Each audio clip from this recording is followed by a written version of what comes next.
मैंने ये वाराणसी छावनी की लिस्ट निकाल ली है और इसमें देखने में 2022 में तो सपा की उम्मीदवार पूजा यादव थी, 2017 में कांग्रेस को सपोर्ट किया था अनिल श्रीवास्तव, 2012 में यहां पर समाजवादी पार्टी से अशफाक अहमद थे, 2007 में सपा से मनोज राय थे, 2 में सपा के मनोज राय थे और उसके बाद सुनील कुमार राय, 96 में आप बहुत ज्यादा पीछे नहीं जा। अब ये अमित यादव कब लड़ा था मुझे समझ में नहीं आ रहा है। आज सीएम ने गिनाया है कि वाराणसी कैंट से सपा का उम्मीदवार रहा है प्रेम शुक्ला जी।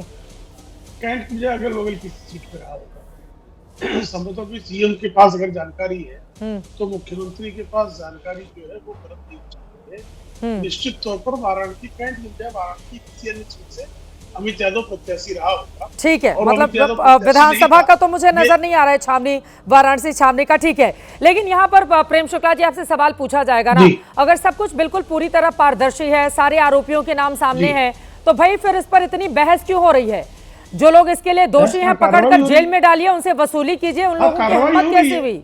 कार्रवाई हो रही, लगातार लोग जेल जा रहे हैं, लगातार लोग जो भी उसमें संलिप्त पाए जा रहे हैं उनकी गिरफ्तारियां हो रही, लोग जेल भेजे जा रहे हैं। अभी देखिए फोटो के आधार पर ये सब धनंजय सिंह के ऊपर कार्रवाई करना चाहते हैं। धनंजय सिंह के साथ एक अभियुक्त की फोटो है, लेकिन वही अभियुक्त की फोटो अगर अखिलेश यादव के साथ है तो अखिलेश यादव तो बेहद लोकप्रिय है, गजब का भाई मानदंड है। अखिलेश यादव के सर्कल में, नजदीकी में कोई भी चलते फिरते चले आता है क्या? उसका किसी न किसी प्रकार का, किसी न किसी कार्यकर्ता से, किसी न किसी पदाधिकारी के माध्यम से ही आएगा। तो ऐसे में धनंजय सिंह के साथ अगर किसी की फोटो आ जाए तो धनंजय सिंह के घर तो बुलडोजर चल रहा है, लेकिन अगर अखिलेश यादव के साथ उसकी फोटो आ जाए तो अखिलेश यादव की लोकप्रियता है। क्या दोहरा मानदंड है जी? कैसी दोहरापन की बातें करते हैं? क्या आप ही के चरण में दिखाई दे रहा है? जो अमित यादव के खिलाफ कार्रवाई, अमित यादव का सपा से संबंध है कि नहीं है? एक लाइन में कह देना अखिलेश यादव कि अमित यादव से सपा का कोई संबंध नहीं है। ये क्यों ठोक कर नहीं कहते? इसलिए कि अमित यादव का सपा के साथ संबंध है। अमित यादव समेत ऐसे तमाम लोग हैं। सपा जो है आपराधिक एलिमेंट्स की पार्टी नहीं है, यार कोई जानता। सपा के कार्यकाल में जब अखिलेश यादव मुख्यमंत्री थे तो वन डिस्ट्रिक्ट वन माफिया का जो प्रोजेक्ट इनका चलता था। भाई आज तक राम मंदिर का दर्शन करने श्रीमान अखिलेश यादव नहीं गए, लेकिन अब वो जो है मुख्तार अंसारी की कब्र पर फातिया पढ़ने चले गए। मुख्तार अंसारी कौन था? वो शरीफ आदमी था, देवतुल्य था।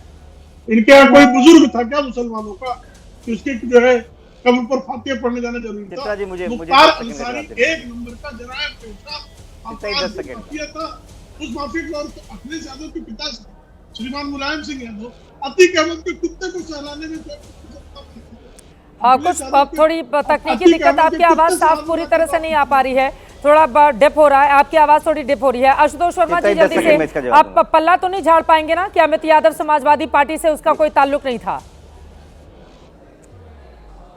फिर वही बात। चित्रा जी, अखिलेश यादव उत्तर प्रदेश के एक बहुत ही लोकप्रिय मुख्यमंत्री रहे हैं। इस प्रदेश का ही नहीं, देश के और विदेश के लोगों ने उनके साथ फोटो खिंचवाई है। इसका मतलब ये नहीं है कि सब कोई समाजवादी पार्टी के इशारों पे काम करता है। कई लोग आते हैं और हमारे वहाँ महाराज जी का कोई मत्था टेकने नहीं आता है। एक दिन में कम से कम 2 से 3 हजार लोग अखिलेश जी से रोज मिलते हैं। तो इस वो नहीं है कि हमारे वहाँ की सिक्योरिटी लगेगी और ऐसे आएंगे वैसे आएंगे, तो वो बातें छोड़ दी। अभी आपने पूछा कि अमित यादव कैंट से नहीं लड़े हैं, उसके बाद 22 में नहीं लड़े, 17 में नहीं लड़े, आपने कहा 96 तक। लेकिन ये यूपी लेजिस्लेटिव काउंसिल में जब अमित यादव का नाम डाला जा रहा है तो लोकल अथॉरिटीज के जरिए आ रहा है।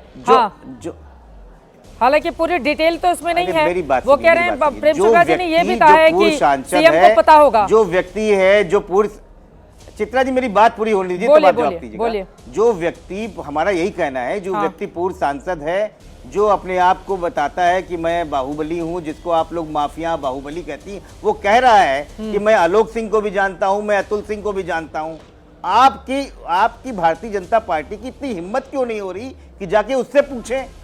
उससे नहीं पूछ रहे हो और जिसका नहीं है उससे संबंध खोजने की कोशिश कर रहे हो। ये तो गजब बात है और ये उत्तर प्रदेश में हो रहा है, इसकी हम बात कर रहे हैं। ठीक है। हम कहते हैं कि जिसका जहां संबंध है आप उस पर कार्रवाई तो करो। एक आदमी चिल्ला के कह रहा है कि मेरा संबंध है, लेकिन आप नहीं ढूंढ रहे हो कि नहीं हम नहीं ढूंढेंगे भाई। अब वो कह रहा है मैं ठाकुर हूं इसलिए मुझे अटैक किया जा रहा है। अरे ये क्या बात है भाई, सवालों का जवाब नहीं है। आप जाके पूछिए। ठीक है, उत्तर प्रदेश की सियासत हम जानते हैं कि अपराधियों के मामले में कैसे जाति और धर्म की राजनीति के चश्मे के तहत आगे बढ़ती है, लेकिन इन सब के बीच कब सिर्फ वाला ये मामला अपने आप में बेहद गंभीर है। सरकार की यह जिम्मेदारी है कि जितने भी बड़े लोग, रसूखदार लोग अगर इसके लिए जिम्मेदार हैं तो उनको पकड़ कर लाए और जवाबदेही तय की जाए। लेकिन राजनीति सत्ता पक्ष और विपक्ष में उत्तर प्रदेश में इस मामले को लेकर कहीं ज्यादा हो रही है। आगे आने वाले वक्त में अब सियासत किस करवट बदलेगी, इस पर बनी रहेगी एबीपी न्यूज की नजर। अभी के लिए दीजिए इजाजत। देश और दुनिया की तमाम खबरों के लिए आप देखते रहिए एबीपी न्यूज।